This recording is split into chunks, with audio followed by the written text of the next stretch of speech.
আসসালামু আলাইকুম ওয়া রাহমাতুল্লাহ। আজকের ভিডিওতে আমরা শুনব সূরা আল বাকারা আয়াত ২১ থেকে ৩০ পর্যন্ত বাংলা উচ্চারণ ও অনুবাদ সহ।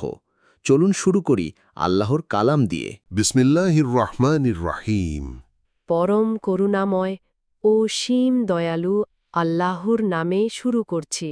ইয়া আইয়ুহান নাসু উবুদু রাব্বাকুমুল্লাযী খলাকাকুম ওয়াল্লাযীনা মিন ক্বাবলিকুম লাআল্লাকুম তাত্তাকুন। হে মানুষ, তোমরা তোমাদের প্রতিপালককে ইবাদত করো, যিনি তোমাদের এবং তোমাদের পূর্ববর্তীদের সৃষ্টি করেছেন, যাতে তোমরা তাকওয়া অবলম্বন করতে পারো।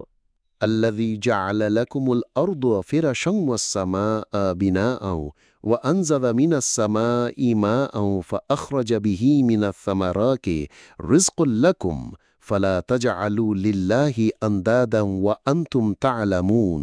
যিনি তোমাদের জন্য পৃথিবীকে বিছানা এবং আকাশকে ছাদ করেছেন এবং আকাশ থেকে পানি বর্ষণ করেছেন, অতঃপর তদ্বারা ফলমূল উৎপন্ন করেছেন তোমাদের রিজিকের জন্য।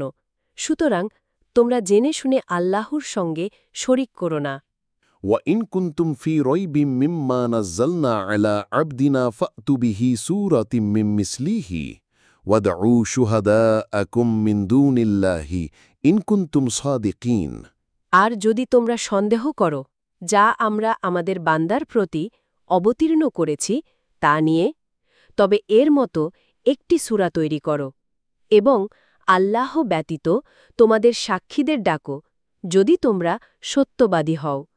فإن لم تفعلوا ولن تفعلوا فاتقوا النار التي وقودها الناس والحجارة أعدت للكافرين। অতএব যদি তোমরা তা করতে না পারো আর কখনোই তা করতে পারবে না, তবে সেই আগুন থেকে বাঁচো যার জ্বালানি হবে মানুষ ও পাথর, যা প্রস্তুত করা হয়েছে কাফিরদের জন্য। وبشر الذين آمنوا وعملوا الصالحات أن لهم جنات تجري من تحتها الأنهار كلما رزقوا منها من ثمرات رزقا قالوا هذا الذي رزقنا من قبل وأتوا به متشابها ولهم فيها أزواج مطهرة وهم فيها خالدون। আর যারা ঈমান এনেছে ও সৎকর্ম করেছে তাদের সুসংবাদ দাও যে তাদের জন্য জান্নাত রয়েছে যার নিচ দিয়ে নদী প্রবাহিত।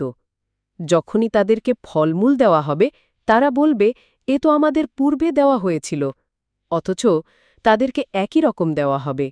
সেখানে তাদের জন্য থাকবে পবিত্র স্ত্রীলোকও, আর তারা সেখানে চিরকাল থাকবে। إن الله لا يستحيي أن يضرب مثلا ما بعودة فما فوقها فأما الذين آمنوا فيعلمون أنه الحق من ربهم وأما الذين كفروا فيقولون ماذا أراد الله بهذا مثلا يضل به كثيرا ويهدي به كثيرا وما يضل به إلا الفاسقين। নিশ্চয়ই আল্লাহ লজ্জাবোধ করেন না ক্ষুদ্র মশা কিংবা তারও ছোট কিছুর উদাহরণ দিতে। যারা ঈমান এনেছে তারা জানে যে এটি তাদের প্রতিপালকের কাছ থেকে সত্য, আর যারা কাফের তারা বলে, আল্লাহ এ দ্বারা কি বোঝাতে চেয়েছেন।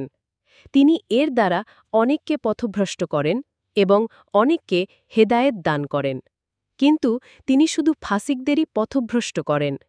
الذين ينقضون عهد الله من بعد ميثاقه ويقطعون ما أمر الله به أن يوصل ويفسدون في الأرض أولئك هم الخاسرون। যারা আল্লাহর অঙ্গীকার ভঙ্গ করে তা গ্রহণ করার পর এবং যাকে আল্লাহ সংযুক্ত রাখতে বলেছেন তা ছিন্ন করে আর পৃথিবীতে অনর্থ সৃষ্টি করে, তারাই ক্ষতিগ্রস্ত। كيف تكفرون بالله وكنتم أمواتا فأحياكم ثم يميتكم ثم يحييكم ثم إليه ترجعون। তোমরা কিভাবে আল্লাহকে অস্বীকার করছ, অথচ তোমরা মৃত ছিলে, তিনি তোমাদেরকে জীবন দান করেছেন, এরপর তিনি তোমাদেরকে মৃত্যু দেবেন, তারপর আবার জীবন দেবেন, তারপর তোমাদেরকে তার কাছে ফিরিয়ে নেওয়া হবে। هو الذي خلق لكم ما في الأرض جميعا ثم استوى إلى السماء فسواهن 7 سماوات وهو بكل شيء عليم তিনি সে যিনি পৃথিবীতে যা কিছু আছে সবই তোমাদের জন্য সৃষ্টি করেছেন অতঃপর তিনি আকাশের দিকে মনোযোগ দিলেন এবং 7 আসমান সুসজ্জিত করলেন আর তিনি সর্ববিষয়ে সর্বজ্ঞ وإذ قال ربك للملائكة إني جاعل في الأرض خليفة قالوا أتجعل فيها من يفسد فيها ويسفك الدماء ونحن نسبح بحمدك ونقدس لك قال إني أعلم ما لا تعلمون আর যখন তোমার প্রতিপালক ফেরেশতাদের বললেন যে আমি পৃথিবীতে একজন খলিফা স্থাপন করতে যাচ্ছি তারা বলল আপনি কি সেখানে এমন কাউকে স্থাপন করবেন যে সেখানে অনর্থ সৃষ্টি করবে এবং রক্তপাত ঘটাবে অথচ আমরা আপনার প্রশংসা সহকারে আপনার তাসবিহ পাঠ করছি এবং আপনাকে পবিত্রতা ঘোষণা করছি তিনি বললেন আমি জানি যা তোমরা জানো না আল্লাহ আমাদের সবাইকে কুরআনের আলোয় জীবন গড়ার তৌফিক দান করুন যদি ভিডিওটি ভালো লাগে লাইক শেয়ার এবং সাবস্ক্রাইব করতে ভুলবেন না আসসালামু আলাইকুম